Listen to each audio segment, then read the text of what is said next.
Hello everyone, welcome back to mum and মানস্কিন। আশা করি সবাই তোমরা খুব ভালো আছো আর বাচ্চারাও নিশ্চয়ই খুব ভালো আছে। আবারও আজকে তোমাদের সাথে ভীষণই পুষ্টিকর একটা রেসিপি শেয়ার করব, যেটা ক্যালসিয়াম, আয়রন, প্রোটিন, ম্যাগনেসিয়াম তাছাড়া অন্যান্য আরও অনেক ইম্পর্টেন্ট নিউট্রিয়েন্ট কিন্তু এর মধ্যে রয়েছে। আর এইরকম হেলদি রেসিপি পাওয়ার জন্য আমার চ্যানেলটাকে সাবস্ক্রাইব করতে কিন্তু একদমই ভুলো না। তো চলো দেরি না করে রেসিপিটা শুরু করি। তো আজকের রেসিপির জন্য প্রথমে আমি নিয়ে নিচ্ছি এখানে এক মুঠো মাখানা। একটা প্যান খুব ভালো করে গরম করে মাখানাগুলো দিয়ে দিয়েছি। মিডিয়াম হিটে রেখে মাখানাগুলো 2 থেকে 3 মিনিট একটু নাড়াচাড়া করে ক্রাঞ্চি করে ভেজে নেব। আর মাখানাতে রয়েছে প্রচুর পরিমাণে ক্যালসিয়াম, যেটা বাচ্চাদের বোন ডেভেলপমেন্ট বা দাঁতের জন্য কিন্তু ভীষণ ভালো। তাছাড়া এর মধ্যে প্রোটিন, ফাইবার এগুলো তো রয়েইছে। এবারে আমি দেখো দিয়ে দিচ্ছি 1 চামচ সুজি। মাখানাগুলো মোটামুটি হয়ে এসছে, এই পর্যায়ে আমি সুজিটা অ্যাড করে দিলাম। সুজিতেও কিন্তু বেশ ভালো পরিমাণে আয়রন, ম্যাগনেসিয়াম এগুলো রয়েছে। আয়রন কিন্তু বাচ্চাদের রক্তাল্পতা দূর করতে সাহায্য করে। তাছাড়া সুজির মধ্যে রয়েছে কার্বোহাইড্রেট, যেটা বাচ্চাদের এনার্জির চাহিদা কিন্তু অনেকটাই পূরণ করতে পারবে। তো এবারে দেখো দুটোই ভালো করে কিন্তু ড্রাই রোস্ট করা হয়ে গেছে। এবার আমি একটা মিক্সিং জারের মধ্যে নিয়ে নিলাম। নিয়ে ভালো করে এগুলোকে ঠান্ডা করে নিয়ে আমি মোটামুটি একটুখানি গ্রাইন্ড করে নেব।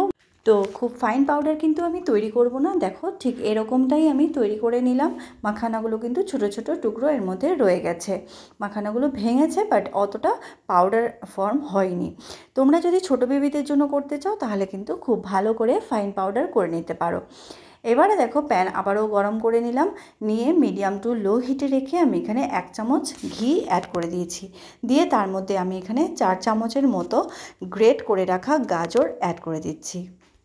গাজরে যেহেতু বেশ ভালো পরিমাণে ফাইবার রয়েছে, সেটা কিন্তু বেবিদের কনস্টিপেশন অনেকাংশে রিলিফ করতে পারে। তাছাড়া এর মধ্যে ভিটামিন এ এছাড়া আরও অনেক ইম্পর্টেন্ট নিউট্রিয়েন্ট রয়েছে।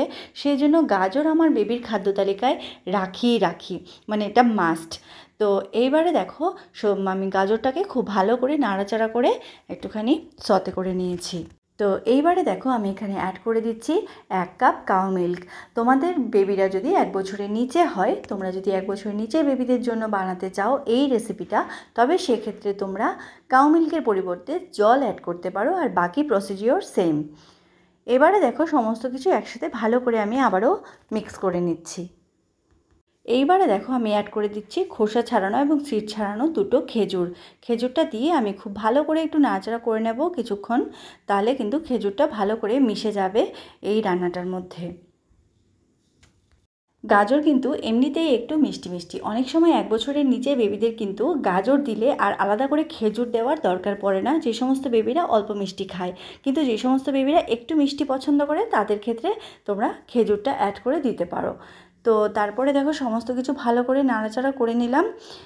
এবারে আমি অ্যাড করে দেবো যে পাউডারটা তৈরি করে রেখেছিলাম, সেটা সুজি মাখানার পাউডারটা আমি এখানে আস্তে আস্তে করে অ্যাড করে দিচ্ছি। কিন্তু খেয়াল রাখতে হবে এটা যেন লাম্প তৈরি না হয়, দলা পাকিয়ে যাতে না যায়, সেই জন্য বারে বারে একটু ভালো করে নাড়াচাড়া করে নিতে হবে। কন্টিনিউয়াসভাবে এরকমভাবে নাড়াচাড়া করে যতক্ষণ না এটা পুরো মিশে যাচ্ছে ততক্ষণ কিন্তু ভালো করে একটু নাড়াচাড়া করে নিতে হবে।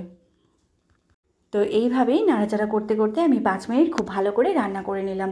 কারণ এর মধ্যে যেহেতু গাজর আছে, আর যতই আমি গ্রেট করে দিই গাজরটা যেহেতু একটু হার্ড, এটা ভালো করে সফট হতে কিন্তু একটু সময় লাগে।